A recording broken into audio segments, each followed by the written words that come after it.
Hello बच्चों, let's read this question.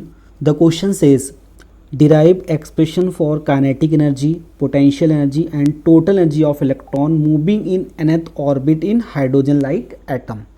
तो इस क्वेश्चन में हमें kinetic energy, potential energy and total energy of electron का कैलकुलेट करना है इन nth orbit for hydrogen like atom. तो इस क्वेश्चन को सॉल्व करने से पहले यहाँ पे कुछ की कंसेप्ट यहाँ पे डिस्कस कर लेते हैं. की concept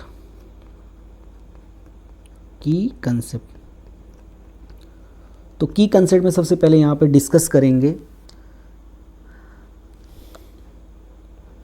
radius of nth orbit. Radius of nth orbit यहाँ पे हम कंसीडर करते हैं कि एक एटम है. ये क्या हो गया, एक एटम. और according to Bohr's atomic model atom के सेंटर पे यहाँ पे क्या है, न्यूक्लियस है. और इस न्यूक्लियस का चार्ज यहाँ पे क्या है, Ze. जेड यहाँ पे क्या है, एटम का एटॉमिक नंबर. और यहाँ पे जो इलेक्ट्रॉन है वो इलेक्ट्रॉन यहाँ पे, ये जो इलेक्ट्रॉन है ये इलेक्ट्रॉन यहाँ पे Vn स्पीड से एक स्टेबल ऑर्बिट में बिना कोई रेडिएशन एमिट किए हुए यहाँ पे ये इलेक्ट्रॉन क्या कर रहा है, ये रिवॉल्व कर रहा है. तो न्यूक्लियस से जो इलेक्ट्रॉन की जो डिस्टेंस है वो कितनी है, Rn. तो ये Rn क्या हो गया, इस nth ऑर्बिट का क्या हो गया, यहाँ पे रेडियस हो गया. अब अगर यहाँ पे ये इलेक्ट्रॉन रिवॉल्व करेगा तो यहाँ पे टूवर्ड्स द सेंटर, तो यहाँ पे देखो न्यूक्लियस और इलेक्ट्रॉन के बीच एक इलेक्ट्रोस्टैटिक फोर्स लगेगा. क्या लगेगा यहाँ पे, न्यूक्लियस और इलेक्ट्रॉन के बीच यहाँ पे एक इलेक्ट्रोस्टैटिक फोर्स लगेगा जो कि अट्रैक्टिव होगा और टुवर्ड्स दी न्यूक्लियस होगा. तो ये इलेक्ट्रोस्टैटिक फोर्स यहाँ पे हो जाएगा, electrostatic force between nucleus and electron, ये हो जाएगा 1/4 पाई एप्सिलॉन नॉट Ze का whole square divide by Rn whole square. अब ये किसके इक्वल हो जाएगा, इलेक्ट्रिक फोर्स को कौन यहाँ से बैलेंस करेगा, सेंट्रीपिटल फोर्स. यानी अगर कोई भी पार्टिकल अगर सर्कल में रिवॉल्व करता है तो उस पर एक सेंट्रीपिटल फोर्स काम करता है. तो ये सेंट्रीपिटल फोर्स को कौन बैलेंस कर रहा है, यहाँ पे इलेक्ट्रोस्टैटिक फोर्स. यहाँ पे इलेक्ट्रॉन सर्कल में रिवॉल्व कर रहा है तो जो इलेक्ट्रोस्टैटिक फोर्स है न्यूक्लियस और इलेक्ट्रॉन के बीच, इसको यहाँ पे कौन बैलेंस कर रहा है, सेंट्रीपिटल फोर्स. तो यहाँ से सेंट्रीपिटल फोर्स क्या हो जाएगा, अगर इलेक्ट्रॉन का मास यहाँ पे m और इलेक्ट्रॉन की स्पीड कितनी हो Vn, तो ये हो जाएगा mvn का whole square divide by Rn क्या हो गया, यहाँ पे रेडियस हो गया nth पॉसिबल ऑर्बिट का. अब यहाँ से एक Rn को यहाँ से हम कैंसिल कर देंगे. तो ये हो जाएगा Ze का whole square divide by 4 pi epsilon naught equal to mvn का whole square divide by Rn.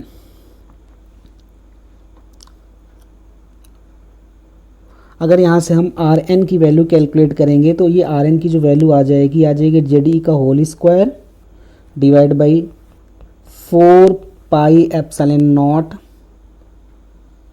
mvn का होल स्क्वायर. ये हमने यहाँ पे रेडियस की वैल्यू कैलकुलेट कर ली इलेक्ट्रॉन की इन nth possible orbit.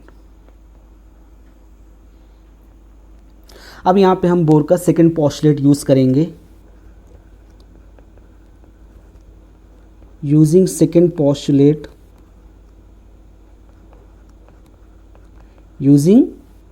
Postulate, according to second postulate electron angular momentum होता है L, वो किसके इक्वल होता है, NH डिवाइड बाई 2 पाई.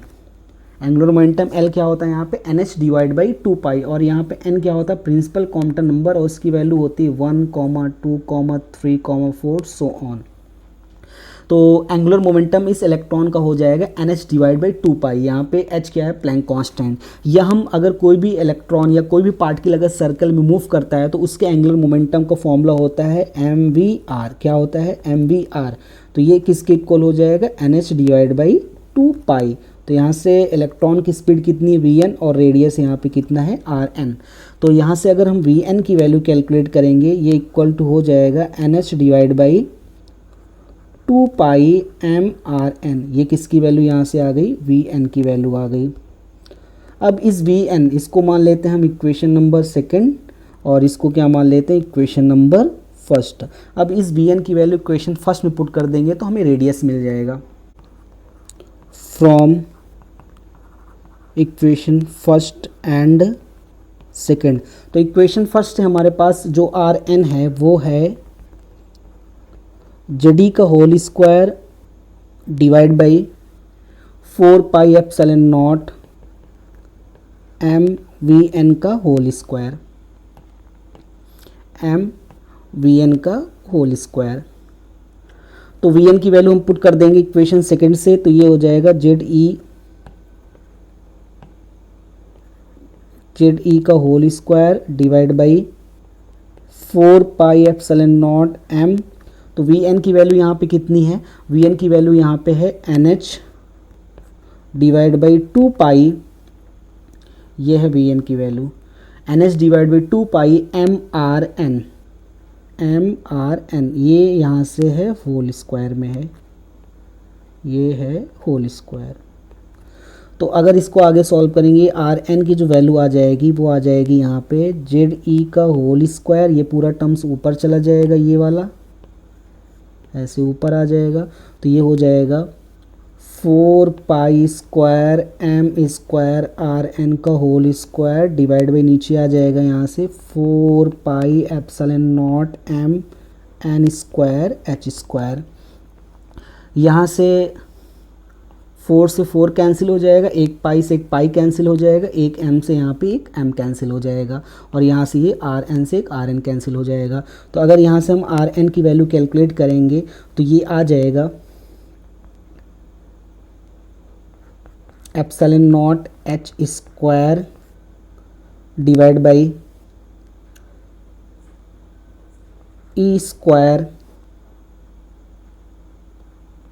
पाई, और यहाँ पे क्या बच जाएगा n square divide by z m.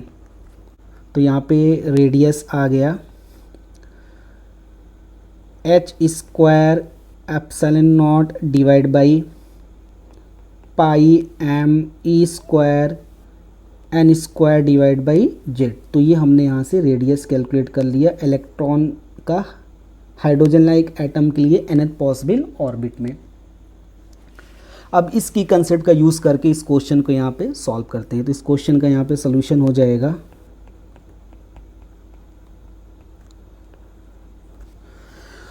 तो यहाँ पे इस क्वेश्चन में हमें सबसे पहले ये कह रहा है कि derive expression for kinetic energy, potential energy and total energy of electron moving in nth orbit in hydrogen like atom. सबसे पहले यहाँ पे हम काइनेटिक एनर्जी कैलकुलेट करेंगे। Kinetic energy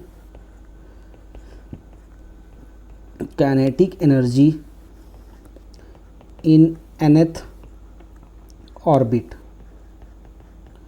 in nth orbit. अब हमें यहाँ पे पता है कि 1/4 पाई एप्सिलॉन नॉट जेड ई का whole square divide by are n का होल स्क्वायर, ये किसके इक्वल होता है M b square divide by are N. तो यहाँ पे ये है, देखो ये तो अब यहाँ से एक आर एन से अगर एक आर एन को यहाँ से हम कैंसिल कर देंगे तो ये हो जाएगा एम वी स्क्वायर, ये किसके इक्वल हो जाएगा 1/4 पाई एप्सिलॉन नॉट जेड ई का होल स्क्वायर डिवाइड बाई कितना हो जाएगा यहाँ से ये आर एन। तो अगर यहाँ पे दोनों तरफ हाफ से अगर डिवाइड कर दें तो ये हो जाएगा, ठीक है। तो ये m b square divide by 2 को हम क्या बोल सकते हैं यहाँ पे काइनेटिक एनर्जी। जो ये m b square divide by 2 है इसको क्या बोलेंगे यहाँ पे ये काइनेटिक एनर्जी। तो काइनेटिक एनर्जी इलेक्ट्रॉन की यहाँ पे आ गई nth ऑर्बिट के लिए, ये आ गया। तो जो यहाँ पे जो काइनेटिक एनर्जी आ गई वो आ गई 1/8 पाई एप्सिलॉन नॉट जेड ई का whole square divide by are N.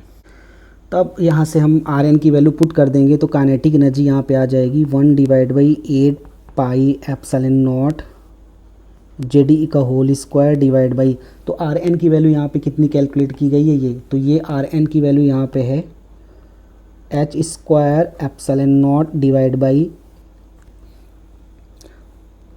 Pi M E square into N square divide by z. तो यार ये आ जाएगा 1/8 पाई एप्सिलॉन नॉट। तो ये जेड ऊपर जाएगा तो ये हो जाएगा जेड स्क्वायर ई स्क्वायर, पाई ऊपर गया, एम ऊपर गया और ये ई स्क्वायर ऊपर गया, ये डिवाइड बाई क्या बच गया एच स्क्वायर एप्सिलॉन नॉट और यहाँ पे एन स्क्वायर नीचे बच गया। तो ये हमारे पास क्या आ गई काइनेटिक एनर्जी। तो अगर इसको आगे सॉल्व करेंगे तो ये हो जाएगा काइनेटिक एनर्जी। तो यहाँ से पाई से अगर पाई यहाँ से कैंसिल कर देंगे तो ये आ जाएगा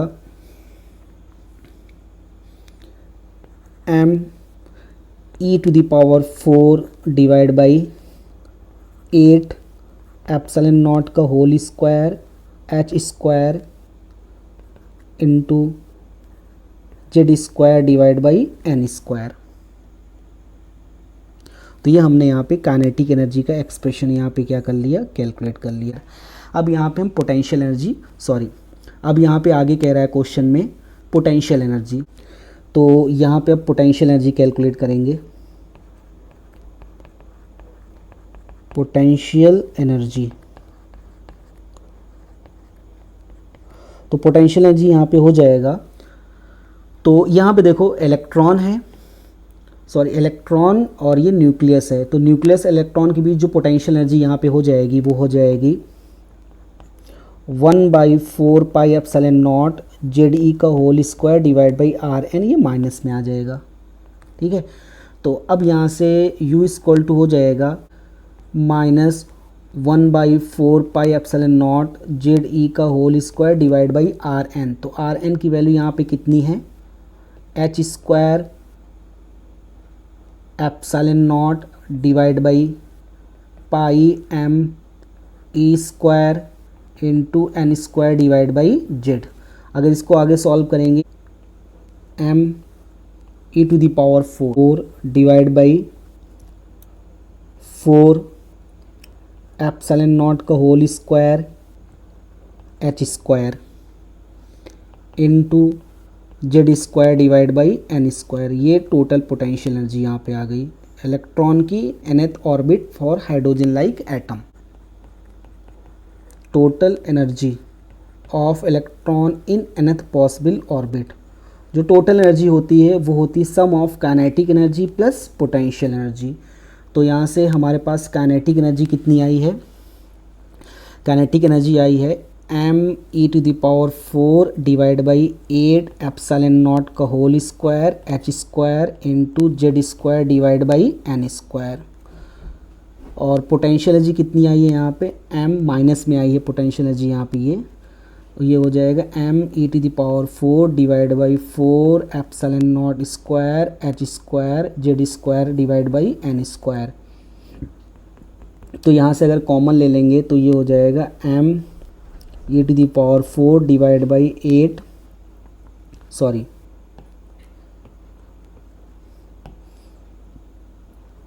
एप्सिलॉन नॉट एच स्क्वायर और ये हो जाएगा n square divide by z. तो यहाँ से 1/8 और 1/4 को सॉल्व करेंगे, आ जाएगा -1/8। तो ये हमने यहाँ से टोटल एनर्जी कैलकुलेट कर लिया इलेक्ट्रॉन का nth ऑर्बिट के लिए फॉर हाइड्रोजन लाइक एटम के लिए। इस क्वेश्चन में ये कह रहा था कि derive expression for kinetic energy, potential energy, total energy of electron moving in nth orbit in hydrogen like atom. तो यहाँ पे हमने सबसे पहले यहाँ पे क्या कैलकुलेट किया, यहाँ पे काइनेटिक एनर्जी। तो काइनेटिक एनर्जी यहाँ पे कितनी आई k equal to m e की पावर 4 8 एप्सिलॉन नॉट का whole square z square divide by N square. तो ये हमने काइनेटिक एनर्जी कैलकुलेट कर ली। और पोटेंशियल एनर्जी यहाँ पे कितनी आ गई इलेक्ट्रॉन के nth ऑर्बिट में हाइड्रोजन लाइक एटम के लिए -m e to the power 4 divide by 4 epsilon not का होल स्क्वायर एच स्क्वायर इनको z square divide by N square. और हमने जो टोटल एनर्जी यहाँ पे कैलकुलेट की, क्योंकि टोटल एनर्जी होती है sum of kinetic energy plus potential energy, तो हमारी टोटल एनर्जी आ गई यहाँ पे -1/8 m e to the power 4 epsilon not H square n square divide by z square. कितना हो जाएगा, n square divide by z square. यहाँ पे फाइनल आंसर हमारा आ गया, काइनेटिक एनर्जी आ गया M E to the power 4 8 epsilon not H square into Z square divide by N square, and potential energy minus M E to the power 4 divide by 4 epsilon not का whole square H square into Z square divide by N square, and total energy -1/8 M E to the power 4 divide by epsilon not H square into N square divide by z square. Hope you understood it well. Best of luck.